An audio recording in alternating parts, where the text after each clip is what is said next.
kita tidak perlu takut karena perlindungan kita hanya daripada Tuhan Yesus. Semuanya sungguh-sungguh kembali memuji Tuhan. Katakan, Yesuslah penolongku, Yesus tempat aku berlindung.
Halo, shalom, selamat pagi semua adik-adik. Gimananya kabar hari ini? Pastinya luar biasa ya. Karena Tuhan kita yang kita sembah adalah Allah yang hidup dan Allah yang melindungi. Oke, hari ini kita akan mempelajari salah satu tokoh Alkitab yang ada, yaitu Nabi Samuel. Tetapi sebelumnya, mari kita berdoa dulu yuk. Oke, mari. Bapa kami yang bertata di kerajaan surga, terima kasih Tuhan untuk pagi hari ini kami dapat berkumpul untuk beribadah online bersama-sama dengan Tuhan. Biar kiranya Kau berkati firman Tuhan yang akan disampaikan Tuhan, Kau juga berkati kami agar kami dapat mengerti firman-Mu yang akan disampaikan sehingga kami menjadi anak yang selalu setia dan taat kepadamu ya Bapa. Terima kasih ya Tuhan, hanya dalam nama-Mu ya Tuhan Yesus Kristus yang kudus kami berdoa dan mengucap syukur. Haleluya. Amin. Baik adik-adik. Nah, hari ini yang akan diceritakan adalah Nabi Samuel. Kenapa disebut Nabi ya? Nabi itu adalah orang yang Tuhan panggil untuk menyampaikan firman Tuhan ya.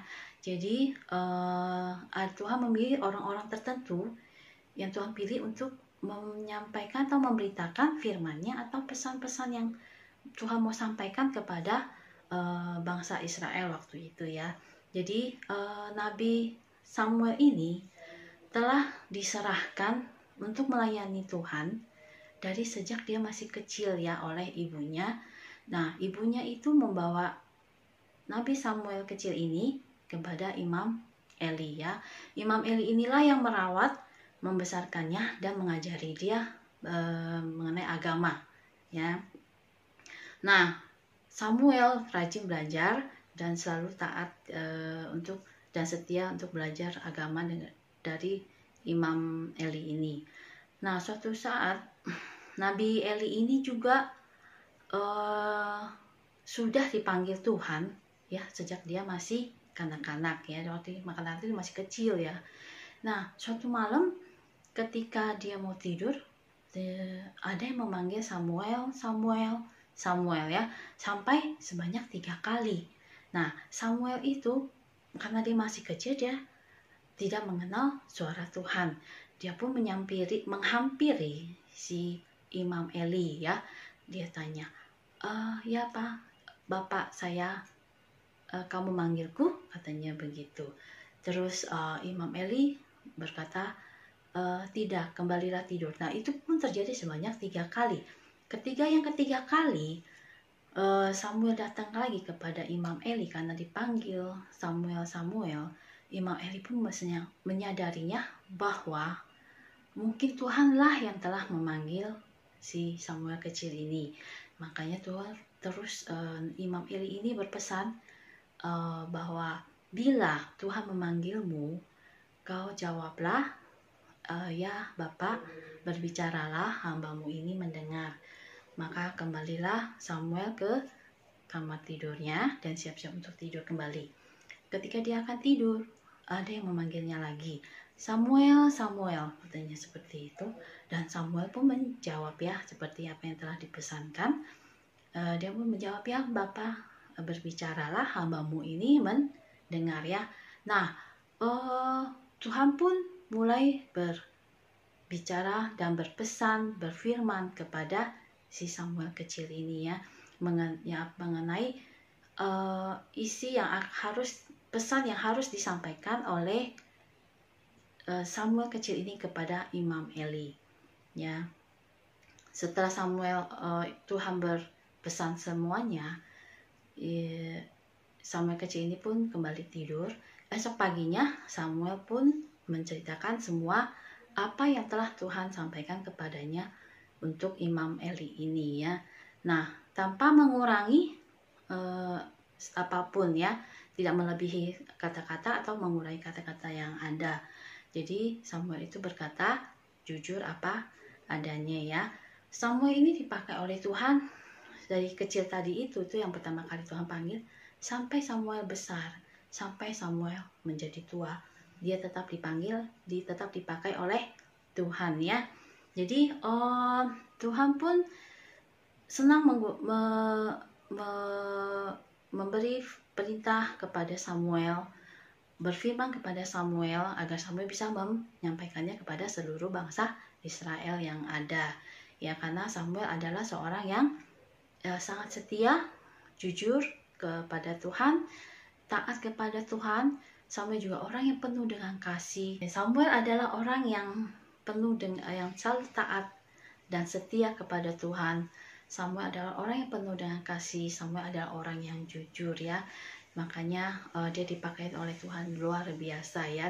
Nah, adik-adik, Samuel juga pun adalah hakim terakhir di bangsa Israel saat itu, karena setelah itu bangsa Israel mengangkat seorang raja, yaitu Raja Saul yang pertama untuk bangsa Israel, dan itu pun dengan persetujuan Tuhan. Dan kemudian Samuel pun yang mengurapi Raja Saul ini. Samuel juga lah yang mengurapi Raja Daud ya. Nah, itulah Samuel yang telah dipakai Tuhan dengan luar biasa ya. Nah, adik-adik, apakah adik-adik juga mau seperti Samuel yang dipakai oleh Tuhan dengan luar biasa?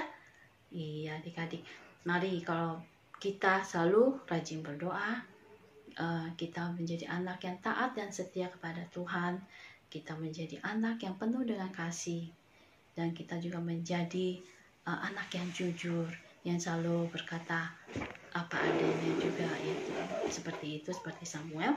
Maka pasti Tuhan akan menjawab doa-doa kita yang ada, kan begitu adik-adik.